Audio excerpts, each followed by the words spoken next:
जम्मू कश्मीर में नई सरकार का गठन हो चुका है और बतौर सीएम उमर अब्दुल्ला ने भी जम्मू कश्मीर में विकास करने की शपथ ले ली है। बता दें कि एलजी मनोज सिन्हा ने अब्दुल्ला समेत अन्य मंत्रियों को शपथ दिलवाई। अब ऐसे में सवाल ये खड़ा होता है कि वादी की सरकार और केंद्र के बीच कैसे रिश्ते होंगे और केंद्र से भी पहले वादी के अंदर ही अब्दुल्ला सरकार और एलजी के बीच कैसा तालमेल रहेगा।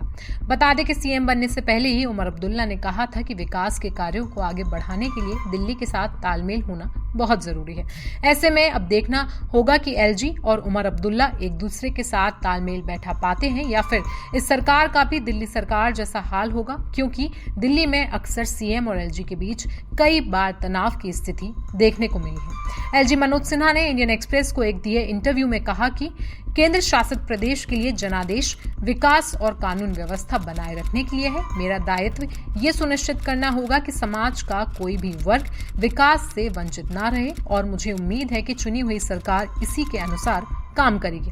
एलजी मनोज सिन्हा ने आगे कहा कि मेरा संदेश ये है कि अब जबकि जनता ने जनादेश दे दिया है, निर्वाचित प्रतिनिधियों को जम्मू कश्मीर के लोगों से शांति, समृद्धि और विकास प्रदान करने के अपने वादों को पूरा करना चाहिए। इस लक्ष्य को पूरा करने में मेरा पूरा समर्थन नई सरकार के साथ हमेशा रहेगा।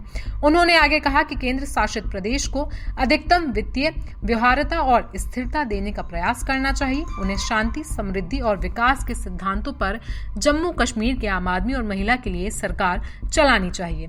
आगे जब एलजी साहब से दिल्ली सरकार और एलजी के बीच टकराव को लेकर सवाल किया गया तो उन्होंने कहा कि इन सारे टकरावों से निपटा जा सकता है। हम सरकार के साथ मिलकर ऐसे मुद्दों को सुलझा लेंगे। एलजी ने आगे कहा कि मैं 4 साल से जम्मू कश्मीर में हूं और बहुत काम हुआ है और अभी भी बहुत कुछ करना बाकी है। साथ ही एलजी ने वादी की नई सरकार के साथ किसी भी प्रकार के टकराव का न होने की उम्मीद भी जताई है। उन्होंने कहा कि कम से कम मैं ऐसा कुछ भी नहीं करूंगा जिससे टकराव की स्थिति पैदा हो। मेरी तरफ से टकराव की कोई वजह नहीं होगी।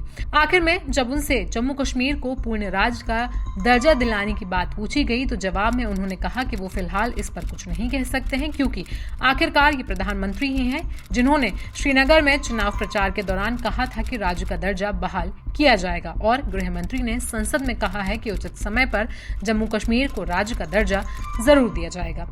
तो जम्मू कश्मीर की नई सरकार पर आपकी राय क्या है, हमें कमेंट सेक्शन में जरूर बताएं। साथ ही साथ देश और दुनिया की बाकी खबरों के लिए बने रहें जनसत्ता के साथ।